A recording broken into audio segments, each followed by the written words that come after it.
Hey everybody, it's the Wizard from Wizard of Mo Games, and today we are at the Wizard's table. I have Tin Helm and Tin Realm out on the table today. I'm using the Tin Realm mat, but I'm going to be showing you how to play Tin Helm. These were created by Jason Glover of Grey Gnome Games.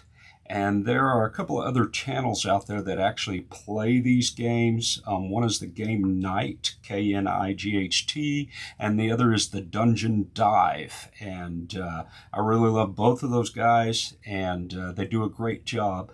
But I wanted to just bust into this and show you how it's played.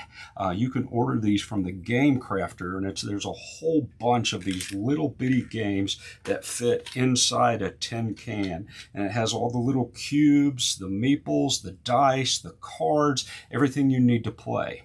So Tin Helm is a miniature derivative of Iron Helm, and you've seen that I've got a playthrough for that, learn how to play as well. That was Jason Glover. So he went ahead and miniaturized it, and when he did, he developed a new way of creating your character. So he retroactively released some cards that went back into Iron Helm so that you could build your characters that way. And it seems like he just keeps improving on the process and says, ooh, this works a lot better. Let me retroactively apply. And he puts out these promo cards or these packs where you can go in and get additional content for all these little games.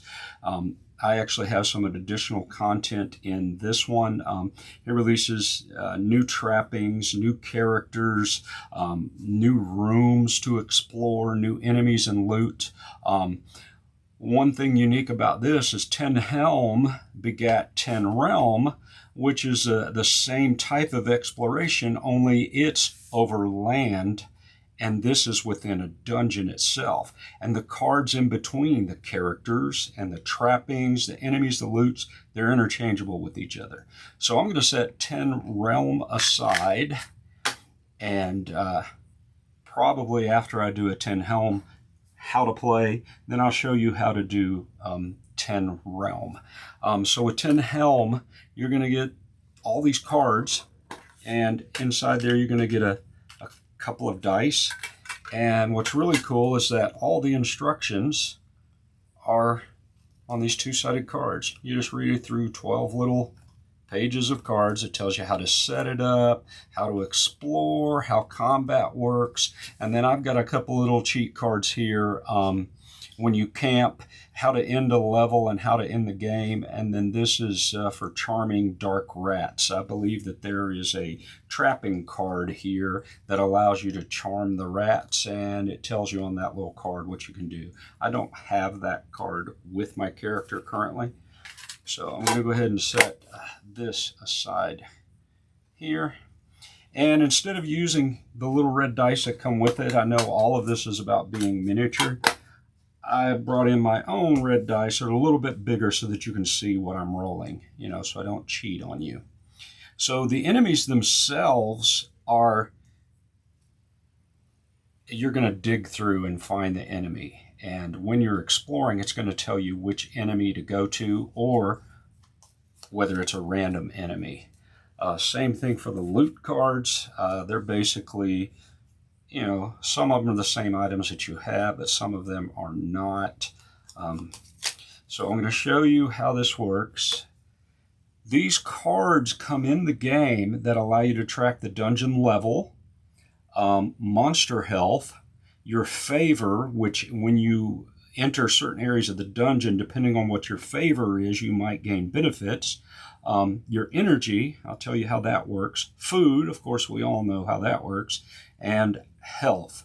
Well, on this mat, all that stuff's pre-printed, but the card looks a little bit brighter, so I'm going to go ahead and just cover that up so that you can see it on the video. But all of these are represented on this mat. So you can get the game mat from the Game Crafter as well. And it just gives you all the little highlighted spots of where to lay things out. And again, I'm using the Realm mat, but Tin Helm plays on it perfectly.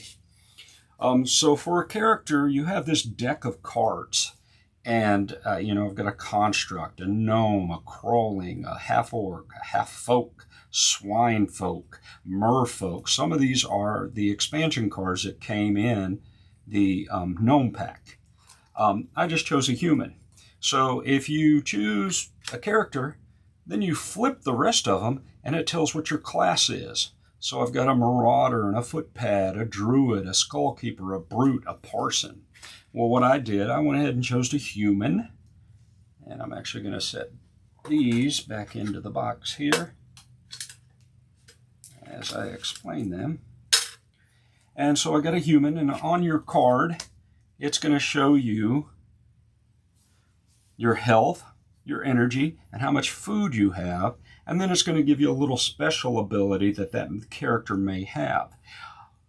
Once you choose that, then you're going to look at the rest and choose what you want to be. Well, I chose just a human adventurer. I mean, that's the basic of the basic. And on it, you're going to see it's going to show additional health and additional energy. So you'll total those health, and that's why I have 12, and the energy total is 10, so I have 10 energy. Then it also has, when you spend energy, how much damage you can add to your attack roll.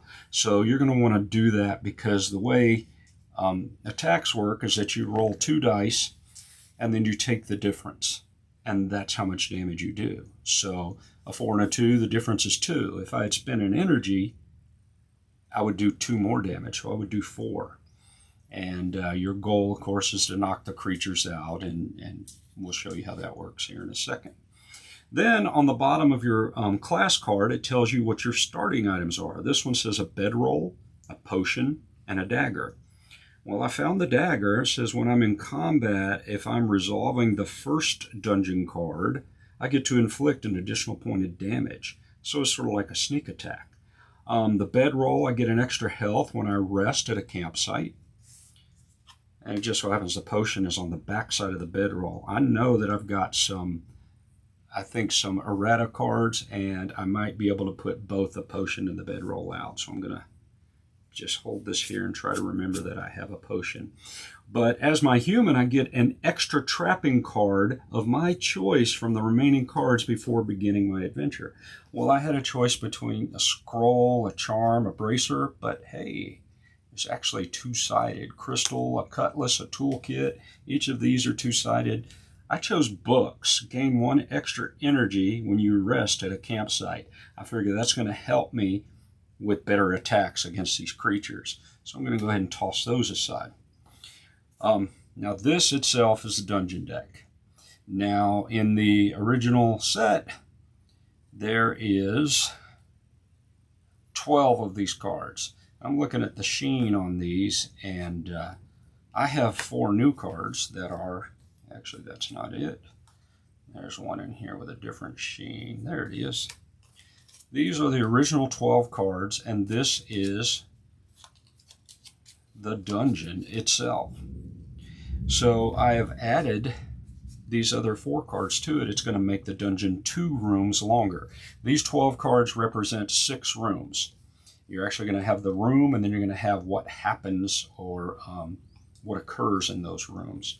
So we're going to mix all of these up, and I'll give you just a quick sample before I start. Oh, the goal, by the way, is to get 3 of these crystals before you reach the end of the 5th level of the dungeon.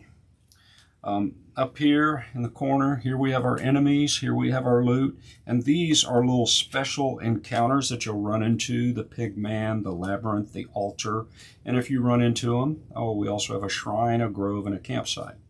I think there are 5 different ways to find these crystals, but it just depends on how you manipulate things and what the combinations work. I think one of them is actually here. If you find the shrine, you gain a shard. That's cool. You can talk to the pig man, and you could trade a turnip, but a turnip is in the loot deck. And there are other ways to find them in here. You can find one in a chest. You can find by defeating a particular enemy, and I think there's one other way to find them, but You just need the 3. So just a quick sample of how this works. I see this room as quarters, and I can choose to enter that room. Well, it gives me a little hint of what I'm going to find in that room. It says you are going to find a monster here, an enemy, and you're going to find a treasure chest, which is loot. So if you choose to go into that room, you're going to go ahead and set it aside and say yes, and then you're going to flip the next card over, and it's going to tell you, match the icons and see what you find. So here, I would have to fight the Doom Skull, and once that combat is resolved, then I would get to look through the loot and find the sword. I would just dig through the loot deck until I found it, and I'd put it over here in my inventory. Might be a little bit better than a dagger. That's how it works. So let's take these same sets of cards and say, you know what? I think I'm going to skip the quarters because I don't want to fight a monster right away. So then you would just flip this, and you would go off of the icons of the next card. I actually went to the waterfall instead. I skipped the quarters, I went to the waterfall. It's got a question mark. It tells me here I face the pig man. I pull the pig man up, read what it says, and do what I got to do. And then it's got water. And water is where I can search for food. And so I'm going to roll a single die, and if I roll a 5 or a 6, I gain a food. Now the reason why I need food is once I run through these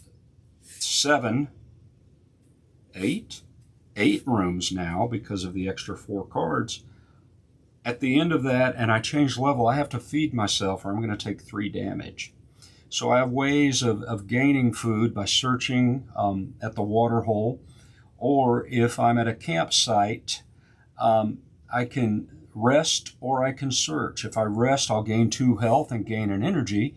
And if I search, I gain a food. So I just sort of got to weigh out, where am I? How close am I at the end? What do I need more at this point in time? The energy is going to help me have better fights, but the food I'm going to have. I think there are other cards that you have to spend food, and if you don't, you take damage. So in essence, that's the setup. So I'm going to reshuffle these and show you how it plays. This isn't just I'm going to try to race through it and get to the end. We'll show you how it works, and if you're interested in it, you can go to the Game Crafter and order these. And a suggestion, if you are interested and think that you might be interested in more than one, or the game mat, don't order them individually. Order them all at once because you will save on shipping. It may be, and I'm just guessing that maybe it's like $15 to ship. But if you order all 3 of them, it might be $16 to ship. So you can save.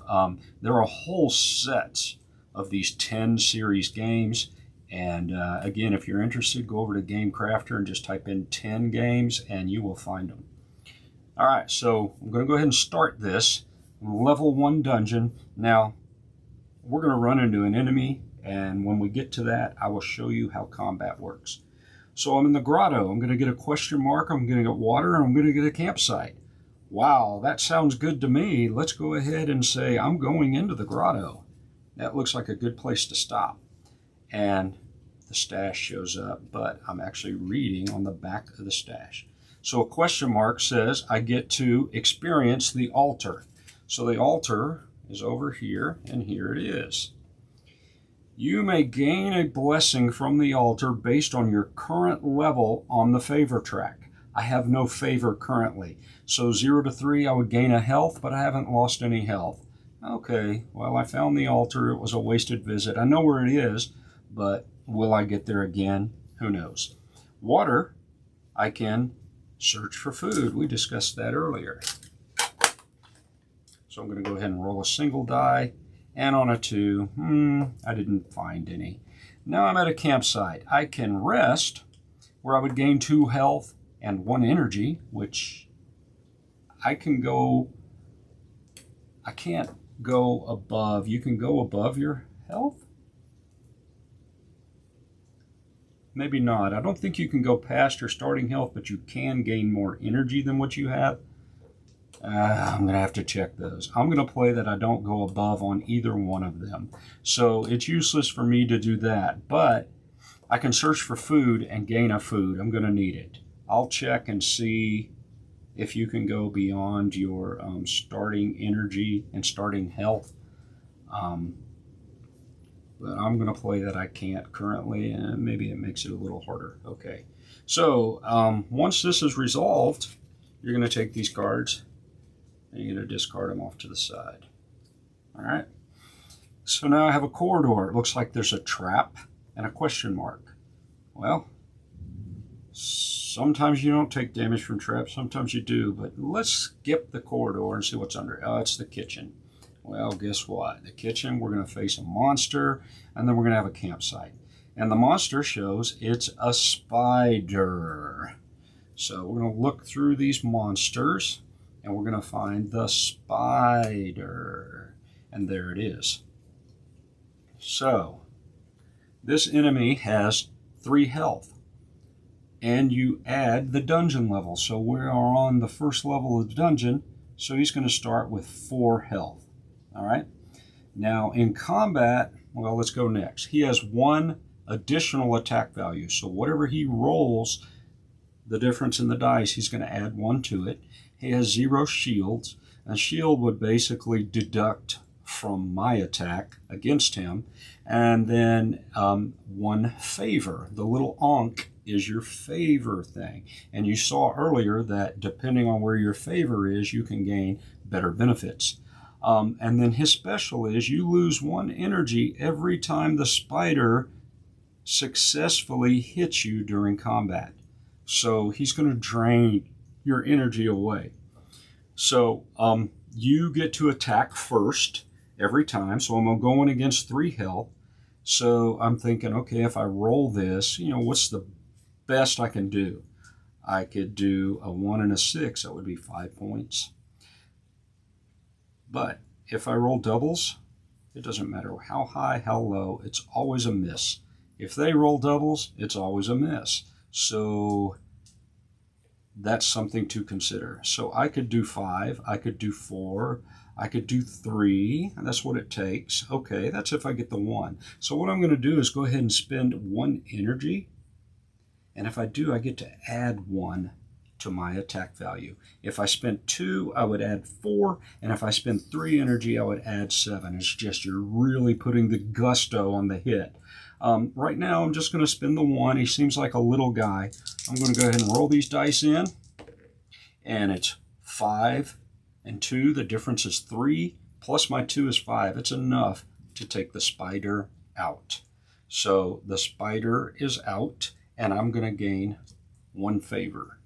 So that's good to have. All right. So if you can gain loot from it, it'll tell you that you get loot, but loot is actually found within the dungeon itself. And now I'm at a campsite, and I might as well just search for food again. I mean, this food is going to be important. I haven't lost any health. I did use 1 energy, 2 health and 1 energy, but let's just grab the food for now. So now I'm going to take these 2 cards. I'm going to set them aside. I've reached a clearing. It's a question mark. Who knows what that could be? And a campfire. Well, campfire might get me an energy back. Let's go to the clearing. Let's go ahead and go there. So we're going to flip this. It says question mark. I find the grove. So I dig through here. Altar, Pigman, Labyrinth. Flip it. Grove. All right, you may search the grove for mushrooms. Each mushroom found equals 1 food. Roll a die to see how many you find. So it's a single die roll, and there's a 5. So if you roll a 1, you get lost and you lose an energy. If you roll a 2, you find nothing edible. 3 and 4, you find a mushroom. 5 and 6, you find 2. So that's 2 foods. So this looks like I'm gaining enough food to maybe get me through a couple of levels of this if I don't get killed first. By the way, I should have taken... Oh, he had 4 health. Yeah, I did 4. Okay. I almost had to backtrack, folks. And then I got a camp. And the camp says, well, you know, let's go ahead and gain that energy back. And I'm maxing myself at 10. All right.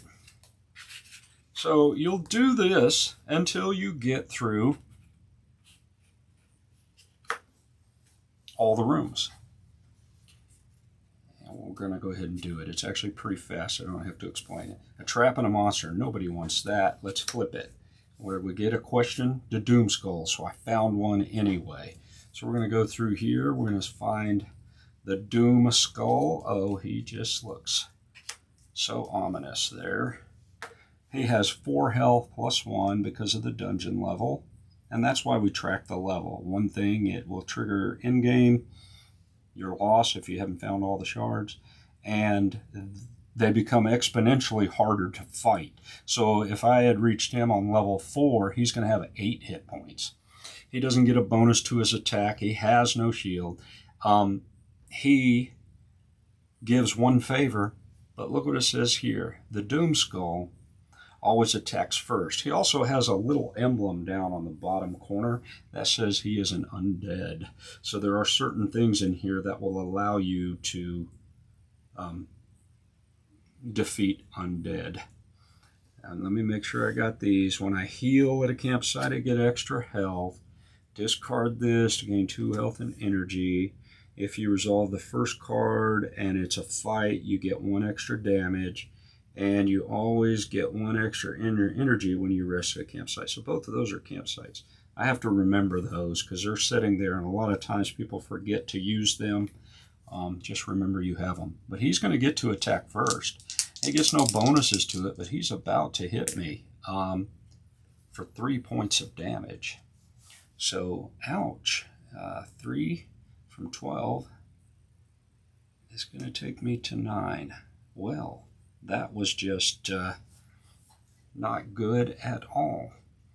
So I did go into the first room. If you're resolving the first dungeon card, I get to inflict an additional 1 damage on a successful hit.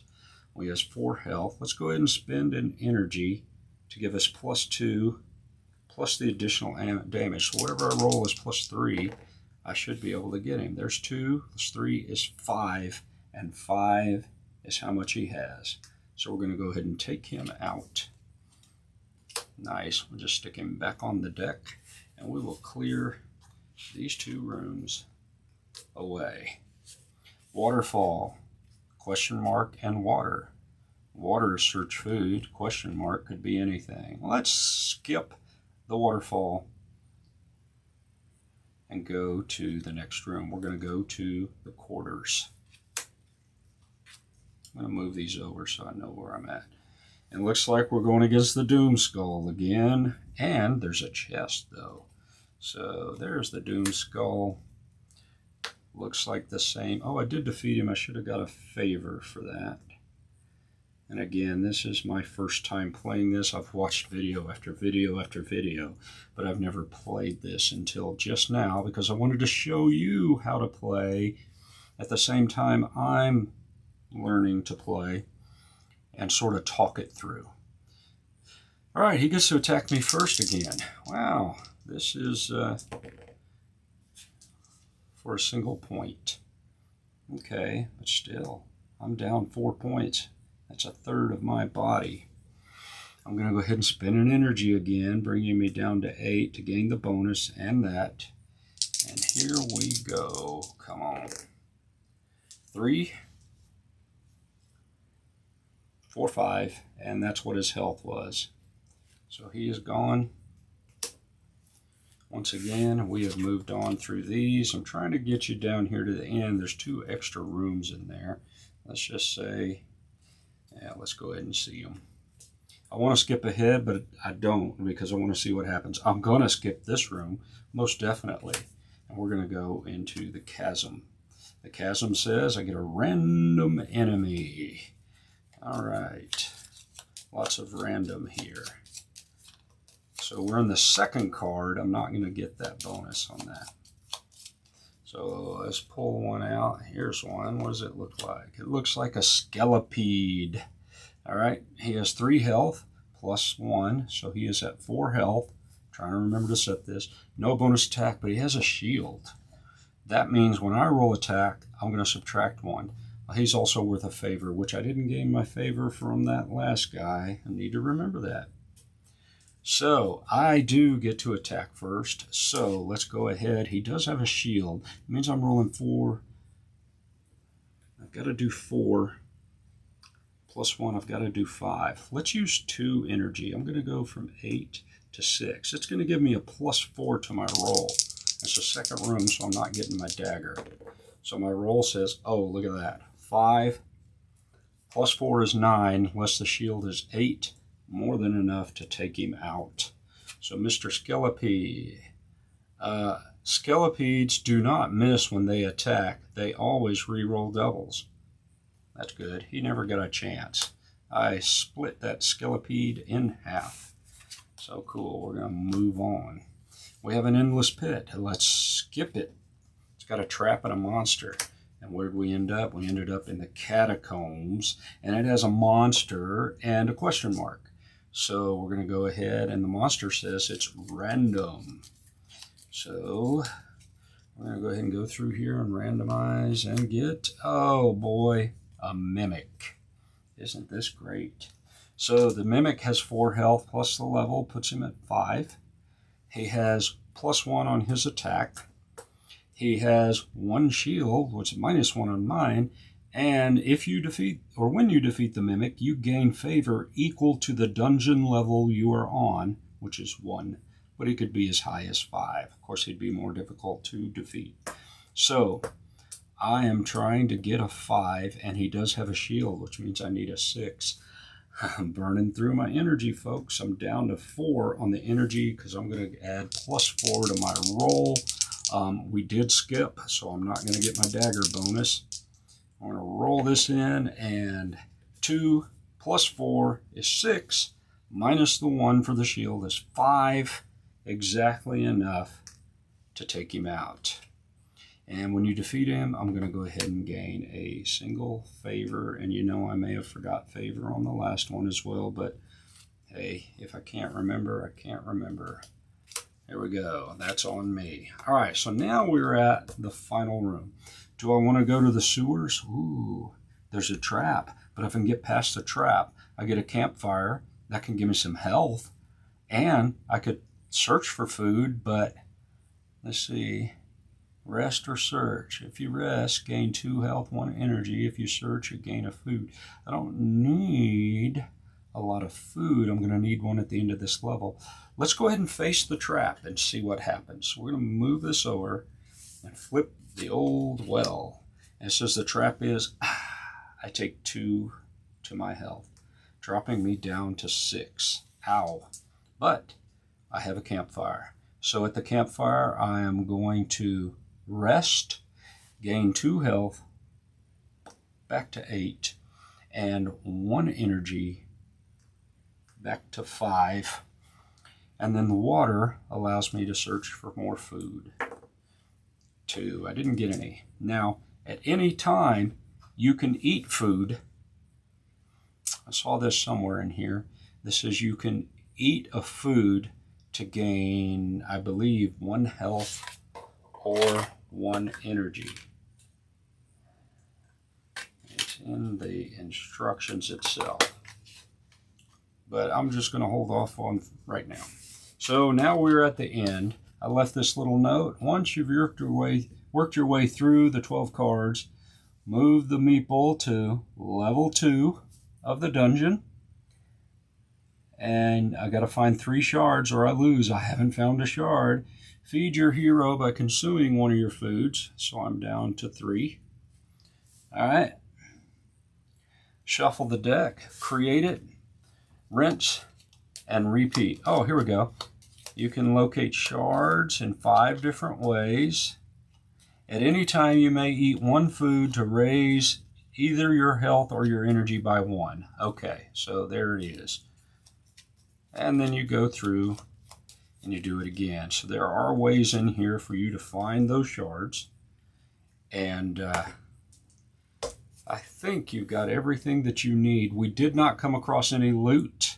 But if you did, you would either dig it out based upon its name. We saw one earlier that said sword, and you would just go pull the sword out. Others would give you random loot, so then you would just shuffle up the loot deck, and you would go from there. That's basically how it works. I can go over some of these items here. No, I'm going to leave it for you to discover upon your own. If you like it, get yourself a copy, go to the Game Crafter, grab as many of them as you can. Other than that, if you have any questions, put them in the comments. Like, subscribe if you like what I'm doing here. What I'll do is clear this away, and next time we will show you the basics of Tin Helm. A lot of this will be similar, but this part of it will be different. Later.